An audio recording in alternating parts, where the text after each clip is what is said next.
Hey guys, this is Rachel with BigKidult.com, and today it's confession time.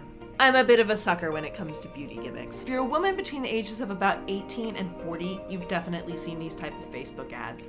They're for some ridiculous gimmicky beauty product, and it's always something like stamp on eyebrows, temporary tattoo freckles, waist cinchers. They have a ton of views, and there's a ton of people tagging each other. But you always wonder, who actually buys this stuff? And does it really even work? I buy that stuff. Me. It's me. And I'm here today to tell you if these gimmicky products actually live up to the hype. Magnetic freaking eyelashes. The magnetic eyelashes are pretty cool. I like to wear them for things like YouTubing and for photos, but up close, these things look like a horror show and they are pretty impossible to put on. Get ready to laugh a lot. I'm gonna try to stick them on my eyes. So each eye has two pieces. You can tell which eye they're supposed to go on because they kind of slope outward in that direction. And the trick is to get them as close to your eye line as possible, which is a lot easier said than done. Now I'm doing this without a mirror, which makes it infinitely harder, but you'll get the idea. If you want to learn from my mistakes in buying, things to know are, don't buy ones that go across the whole lash. The magnet on the magnetic lashes makes them really, really stiff, so they don't curve very naturally to your eye line. I give magnetic lashes a 7 out of 10. Next up, so if you've seen the ad, the girl just flips up her hair and puts on this headpiece that looks kind of like a bit of fishing wire with a mullet hanging off the back. She puts it into her hair and then flips her hair over it, and bada bing, bada bang, mermaid hair. It's halo hair extensions. Let me show you my collection. My first two pairs are synthetic. Now, synthetic is a really cheap choice, and it's actually not totally bad looking, but it has its downsides.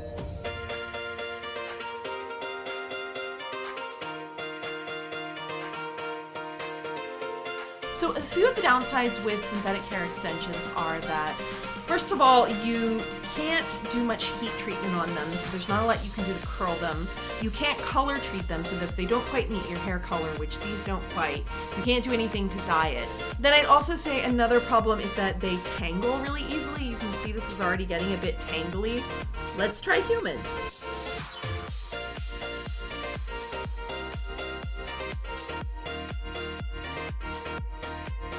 Now I have to say, with these hair extension straps, they really do go pretty seamlessly into your hair.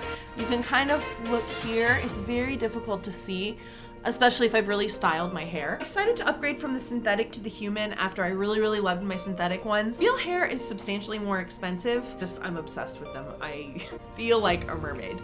I've actually added a second hairpiece onto the original halo. Thickness is a really important thing to remember when you're buying extensions. You're gonna see some really cheap options out there, and they're cheap because they're a really thin layer of hair. To get the look that most girls are desiring, which is not just length, but a fullness, you're gonna need to get a thick bit of hair. Halo hair extensions, synthetic, 6 out of 10, real, 8 out of 10. Next up, color changing lipstick. Color changing lipstick is seemingly a product made for the Instagram era. This stuff, frankly, it looks really, really cool. It's got gold flecks in it, and it has a flower hovering in the middle. All this, plus, supposedly, when it hits your lips, it changes automatically to a color that's perfectly suited to your body's pH levels. Now how about that? So, let's see if it lives up to the hype. I washed off my lipstick, and now we're gonna try it on. So again, it appears to be completely clear. It has the gold flecks and the flower in it, and it looks like you're just about to put on a chapstick. Now I'd say the smell, they definitely put some floral smells into this, but there's still an undeniable chemical kind of smell to it. So let's try it on. Use my lips before.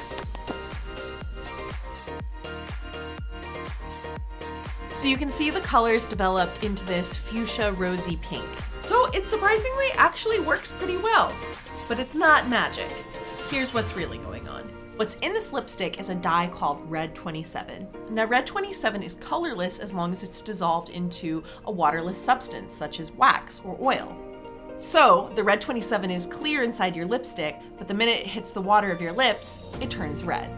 I give color changing mood lipstick 7 out of 10. Next up, the Silisponge. Personally, I always think these things look like they might be like cheek implants. A couple years ago, blending sponges came out on the scene hot and heavy. Changed the way we put makeup on our faces. It also sucked up about half our makeup. Enter the Silisponge. The Silisponge is non-porous, so it's not going to soak up any of your makeup. Now, rather than the dabbing sort of motion that you're going to get with the blending sponges that give you the airbrushed look, the Silisponge really kind of rubs things in, so it's a different appearance it's giving, but the nice part is, again, you're not losing half your product inside the sponge. So I've dabbed a bit of makeup on my hand here. I'm just going to use the Silisponge, sort of smooth it around.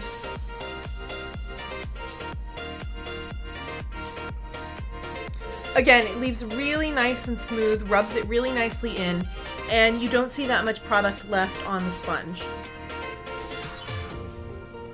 I'm not really huge on using foundation. I do it when I do my YouTube videos, and I always use my Silisponge. I like the product. I'm gonna give it 9 out of 10. This last one, we all know it. We've seen the girls with the big black smiles. It's Coco. So the logic seems kind of crazy. Why would you make your teeth dirtier to get them cleaner? But the science holds up. The activated charcoal helps remove embedded stains, and the abrasiveness of the ash also helps remove any plaque sticking to the surface. So let's get brushing. Now I've dipped these bristles into water, and I'm going to dip them into the Coco. You can see it right there. Give it a little tap to knock off the extra. Here we go.